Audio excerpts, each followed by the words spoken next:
ଆଚ୍ଛା କହିଲେ ସାଙ୍ଗମାନେ ଆପଣମାନେ ଏଇ ୱିଣ୍ଟର ସିଜନରେ ଗ୍ରୀନ୍ ମଟରରେ ନୂଆ ନୂଆ ରେସିପି ଟ୍ରାଏ କଲେଣି ନା ନାହିଁ?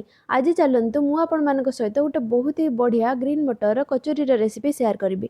ତ ସେଥିପାଇଁ ହାଫ୍ କପ୍ ଅଟାରେ ହାଫ୍ କପ୍ ମଇଦା 2 ଚାମଚ ସୁଜି ସ୍ୱାଦ ଅନୁସାରେ ଲୁଣ କଳା ଜିରା ତେଲ ଦେଇକି ତାକୁ ବଢ଼ିଆ ଭାବରେ ମାଖି ନେବା ଆଉ ଅଳ୍ପ ଅଳ୍ପ ପାଣି ଦେଇକି ପୁରା ପୁରୀ ଭଳିଆ ଡୋଟେ ବନେଇ ନେବା। ତାପରେ ଆମେ ଷ୍ଟଫିଂର ପ୍ରିପାରେସନ୍ କରିବା। ତ ସେଥିପାଇଁ ଆମେ ନେଇଯିବା ବଏଲ୍ଡ ଗ୍ରୀନ୍ ମଟର ତାକୁ ଗ୍ରାଇଣ୍ଡିଂ ଜାରରେ ଦେଇଦେବା।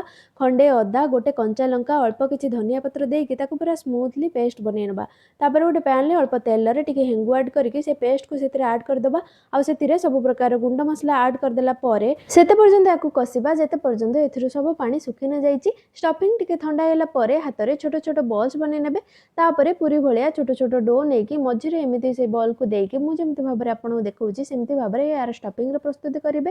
ଆଉ ପୁରୀ ଭଳି ଟିକେ ୟାକୁ ବେଲି ନେବେ। ପୁରୀ ଠାରୁ ହାଲକା ଟିକେ ମୋଟା ହିଁ ରହିବ। ତାପରେ ଗରମ ଗରମ ତେଲରେ ଟିକେ ଏପଟ ସେପଟ କରିକି ଛାଣିଦେଲା ପରେ ରେଡି ହେଇଯିବ ଆମର ଗରମା ଗରମ କଚୋରି। ବହୁତ ହି କ୍ରିସ୍ପି ଚଟପଟା ଆଉ ମଜେଦାର। ଆପଣମାନେ ଘରେ ଟ୍ରାଏ କରୁଛନ୍ତି ନା ନାହିଁ କମେଣ୍ଟ ସେକ୍ସନରେ ନିଶ୍ଚିତ ଜଣାନ୍ତୁ।